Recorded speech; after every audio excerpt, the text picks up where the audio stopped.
नमस्कार दोस्तों। मोहनजोदड़ो सिंधु घाटी सभ्यता का सबसे प्राचीन, सबसे अमीर और सबसे समृद्ध शहर माना जाता था। ये शहर 4000 वर्षों पहले अस्तित्व में था। इसकी प्राचीनता, भव्यता काफी आकर्षक थी।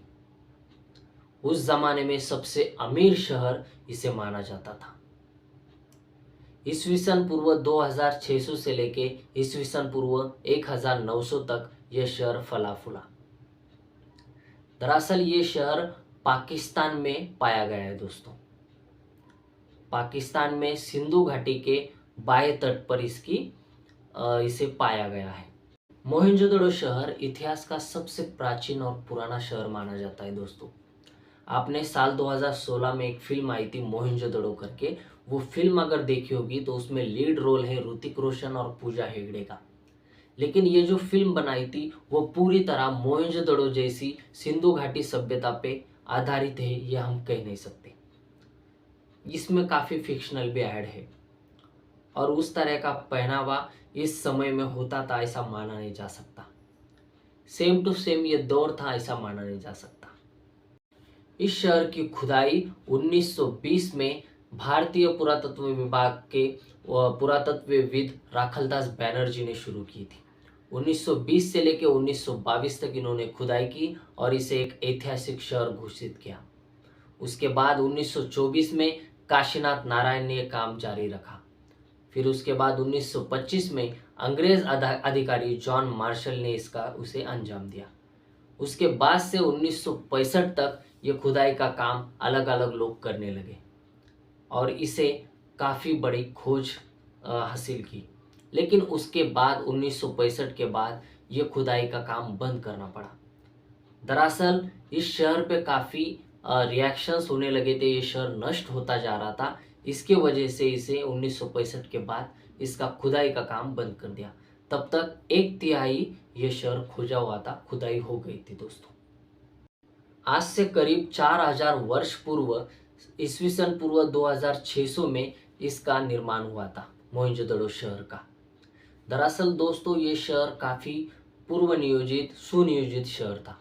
इसमें लगभग 40,000 के करीब लोग रहते थे। उस दौर में ये काफ़ी बड़ी संख्या मानी जाती थी। इस शहर को यूनेस्को के विश्व धरोहर के स्थल में 1980 में भी शामिल किया है दोस्तों। इस शहर का निर्माण एक अच्छी पकी हुई ईंटों से बड़ी बड़ी इमारतें इसमें बनाई गई है। 700 से करीब इसमें कुएं पाए गए हैं। इसमें जो इमारतें बनी है, जो सड़कें बनी है, सड़कें भी अगर हम देखें तो काफ़ी बड़ी बड़ी और चौड़ी सड़कें हैं, सपाट सड़कें हैं। काफ़ी प्लानिंग के साथ इसका आर्किटेक्चर करा हुआ है। इसमें बड़े बड़े जल कुंड है।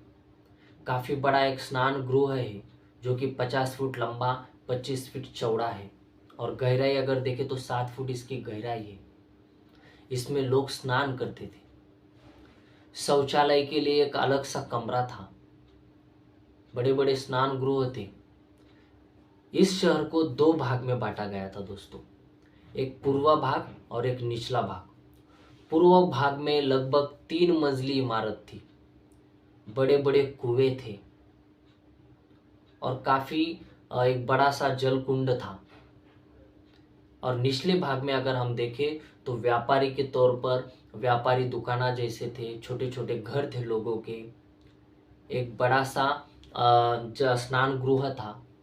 यानी जो अमीर लोग रहते थे वो पूर्वी भाग में रहते थे और जो गरीब व्यापारी रहते थे वो निचले भाग में रहते थे। ऐसा इससे साफ दिखाई देता है। मोहनजोदड़ो की खुदाई में जो लिपि मिली है, दरअसल वो मोहरे पे भी लिपि मिली है। जो मोहरे मिले, सिक्के मिले, उसमें उस पे लिपि थी। वो चित्रात्मक लिपि थी। उसे डिकोड करना काफ़ी मुश्किल जा रहा है दोस्तों। जैसे ही वो लिपि डिकोड हो जाएगी, हमें इतिहास के बारे में काफ़ी जानकारी मिलेगी कि मोहनजोदड़ो में आखिर क्या क्या होता था और ये सभ्यता कैसे काम करती थी और कैसे जीती थी। दोस्तों इस शहर के विनाश का कारण सिंधु नदी को आई हुई बाढ़ माना जाता है। इसके अलावा कई खोजकर्ता मानते हैं कि यहाँ पर भूकंप आया था, इस वजह से ये शहर खंडर हो गया। इसके अलावा बाहरी आक्रमणों की वजह से भी ये शहर खंडर हो गया। क्योंकि यहाँ के लोग आक्रमण की वजह से, हमलों की वजह से भाग गए। इसके अलावा यहाँ पर नरसंहार हुआ, महामारी, बीमारी, इसके वजह से भी ये शहर खंडर हुआ, ऐसे कई खोजकर्ताओं मानते हैं। तो ये थी मोहनजोदड़ो शहर की कहानी, जो इतिहास का सबसे प्राचीन, समृद्ध और अमीर शहर था। आपको ये कहानी कैसे लगी दोस्तों? वीडियो अगर अच्छा लगा होगा तो लाइक और शेयर करिएगा, और सबसे महत्वपूर्ण बात, चैनल को सब्सक्राइब करना ना भूलिएगा। मिलते हैं किसी नई अगली वीडियो में, तब तक के लिए धन्यवाद। जय हिंद।